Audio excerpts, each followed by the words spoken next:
مضل له ومن يضلل فلا هادي له أشهد أن لا إله إلا الله وحده لا شريك له ونشهد أن سيدنا ونبينا مولانا محمدا عبده ورسوله أرسله الله بالحق بشيرا ونذيرا أما بعد فقد قال الله تعالى في كلامه القديم أعوذ بالله من الشيطان الرجيم بسم الله الرحمن الرحيم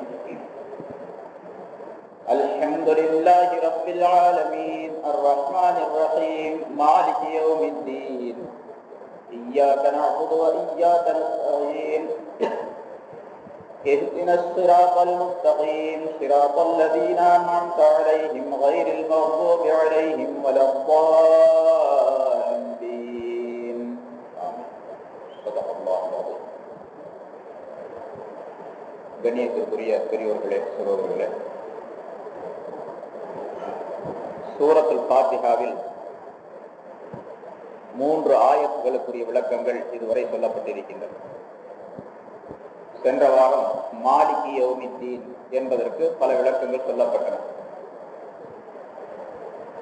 அல்லாஹ் தஆலா இந்த ஆலம் என்ற பிரபஞ்சத்தை படைத்து அதில் கோடான கோடி பொருள்களை எல்லாம் உண்டாக்கி அவற்றில் இன்சான் என்ற இந்த மனிதனை மிக சிறப்பாக ஆக்கி வைத்து இந்த உலகத்தில் அவனுக்கு ஒரு அற்புதமான வாழ்க்கையை கொடுத்து அந்த வாழ்க்கைக்காக வேண்டி இந்த வானம் பூமி இவற்றில் இருக்கக்கூடிய எல்லா பொருள்களையும் அவனுடைய தேவைக்காக வேண்டி பயன்படுமாறு செய்து இறுதியில் இந்த மனிதன் இந்த உலகத்தை விட்டு சென்ற பின்னால் எல்லோரையும் ஒன்று கூட்டி இந்த உலகத்தில் செய்திருக்கக்கூடிய நல்லவை தீயவை ஆகியவற்றிற்கு கூலி வழங்குவதற்காக வேண்டி அல்லாஹ் தஆலா அந்த நாளை ஏற்பாடு செய்து அதில் தன்னை ஒப்பற்ற அதிபதியாக சொல்லி காட்டுகின்றான். மாலிகி யௌமித்தீன் என்ற அந்த ஆயத்தின் மூலமாக கூலி வழங்கப்பெறும் நாளின் அதிபதி என்பதாக மாலிகி யௌமித்தீன் என்பதற்கு விளக்கங்கள் சொல்லப்பட்டன. மாலிக் என்ற அந்த வார்த்தை இருக்கின்றதே, அது எல்லா சக்திகளையும் எல்லா அதிகாரங்களையும் ஒட்டுமொத்தமாக பெற்றுக்கொண்டிருக்கக்கூடிய ஒருவனுக்கு மாலிக் என்பதாக சொல்லப்படும். எல்லா வகையான சக்திகளும் அவனுக்கு உண்டு. அவனுடைய சக்தியை மிகைப்பதற்கு எந்த விதமான சக்தியோ ஆற்றலோ மற்ற எந்த பொருளோ கிடையாது என்பது மாலிக் என்ற வார்த்தையினுடைய கருத்தாகும். தீன் யௌமுத்தீன் என்று சொன்னால் தீனுடைய நாள் என்பதாக பொருள். தீன் என்பதற்கு பல விளக்கங்கள் பல அர்த்தங்கள் இருக்கின்றன. அதில் இந்த இடத்துல மாலிகி யௌமித்தீன் என்று சொல்லும் பொழுது தீனுடைய நாளின் அதிபதி என்பதாக பொருள். தீன் என்பதற்கு ஜஸா என்பதாக இந்த இடத்தில் அதற்கு அர்த்தம். மாலிகி யௌமில் ஜஸா, பிறவி பலன் வழங்குகின்ற நாளின் அதிபதி என்பதாக அதற்கு பொருள் செய்ய வேண்டும். தீன் என்று சொன்னால் பொதுவாக நாம் இப்போ உலகத்தில் சொல்லுகின்றோம் தீனுல் இஸ்லாம். தீன் என்றால் மார்க்கம், வழி என்பதாக பொருள். இந்த உலகத்தில் அல்லாஹ் தஆலா மனிதனை நேரான வழியில் செலுத்துவதற்காக வேண்டி நல்ல வழி இன்னது தீய வழி இன்னது என்பதாக தெரிவித்திருக்கக்கூடிய ஒரு மார்க்கத்திற்கு பெயர் தீன் என்பதாக நாம் சொல்லுகின்றோம். அது தீனுல் இஸ்லாம்.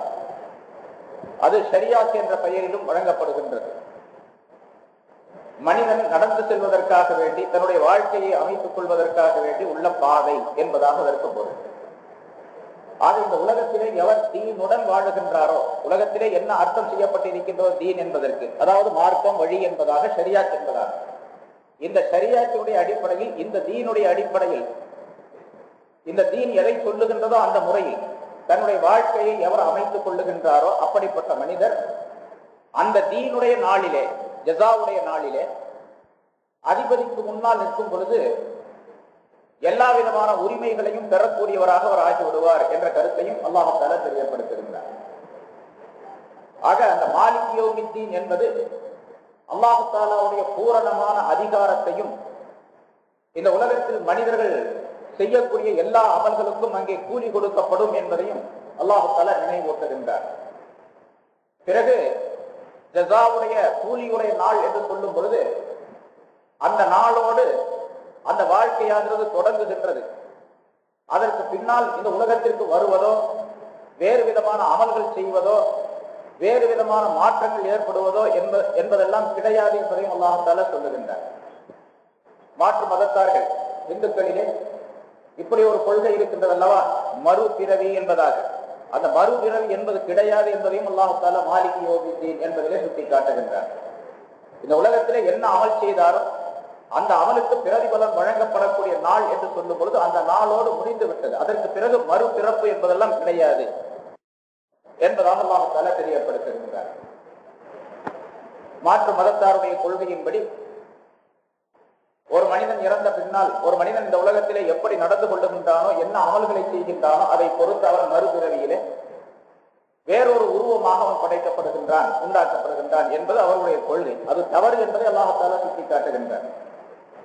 இந்த உலகத்தில் நல்லவனாக வாழ்ந்தால், நல்ல அமல்களை செய்து வாழ்ந்தால், இதற்கு பிறகு பிறக்கக்கூடிய மற்றொரு வாழ்க்கையிலே வேறொரு விதமாக, அதாவது இதைவிட உயர்வான அந்தஸ்திலே அவன் பிறப்பான் என்பதாக.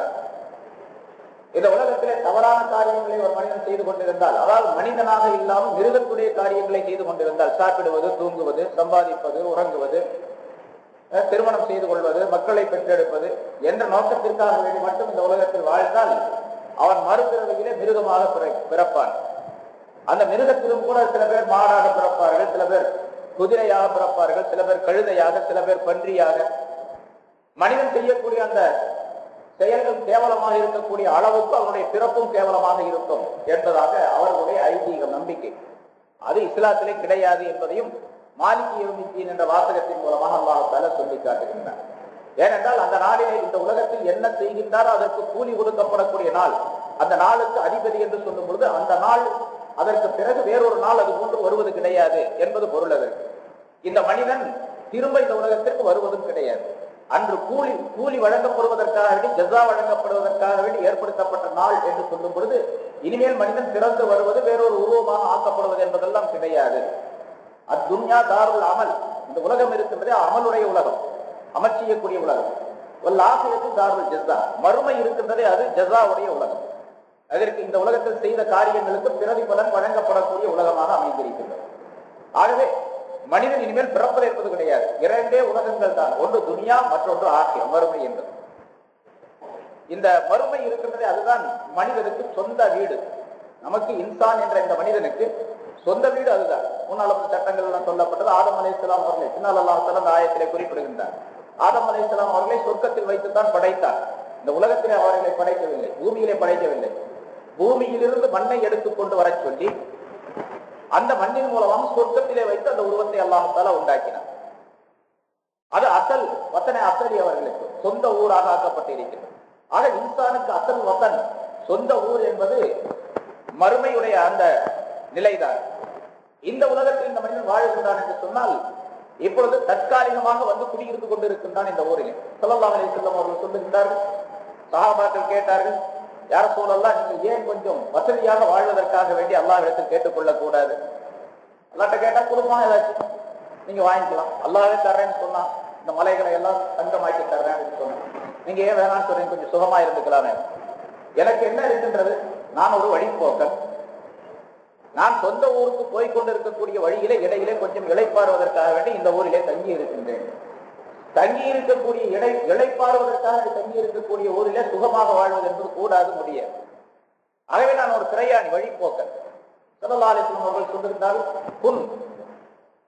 குன் ஃபி துன்யா கஅன்னக கரீப், நீ ஒரு கரீபை போன்று, ஒரு ஏழையை போன்று, ஒரு பரதேசியை போன்று இந்த உலகத்தில் வாழ்ந்துவிடு. ஆபிரு சபீலின், அல்லது ஒரு வழிபோக்கனை போன்று இருந்து கொள் என்பதாக முஆத் ரலியல்லாஹு தஆலா அவர்களுக்கு ஸல்லல்லாஹு அலைஹி வஸல்லம் அவர்கள் சொல்லி காட்டிய ஹதீஸும் அதை சுட்டி காட்டுகின்றது. எனவே இந்த உலகம் என்பது ஒன்று, மறுமை என்பது ஒன்று, இரண்டே உலகங்கள் தானே தவிர அந்த உலகத்திற்கு சென்ற பின்னால் திரும்ப பிறப்பது என்பதெல்லாம் கிடையாது, அல்லது வேறொரு உருவமாக வருவது என்பதும் கிடையாது என்பதை அல்லாஹ் தஆலா தெரியப்படுத்துகிறார். சரி, அந்த நாளுக்கு இவன் அதிபதி, அல்லாஹ் தஆலா அதிபதியாக இருக்கின்றார். அவனை மிகைக்கக்கூடிய எந்த மனிதரும் கிடையாது, எந்த சக்தியும் கிடையாது என்று சொல்லும் பொழுது மாலிக் என்ற அந்த வார்த்தை இருக்கின்றதே, அந்த பெயர் சொல், அது அல்லாஹ்வுக்கே உரியது, அது வேறு எவருக்கும் சொல்லப்படக்கூடாது. அதனால்தான் அப்துல் மாலிக் என்று பெயர் வைத்தால் அப்துல்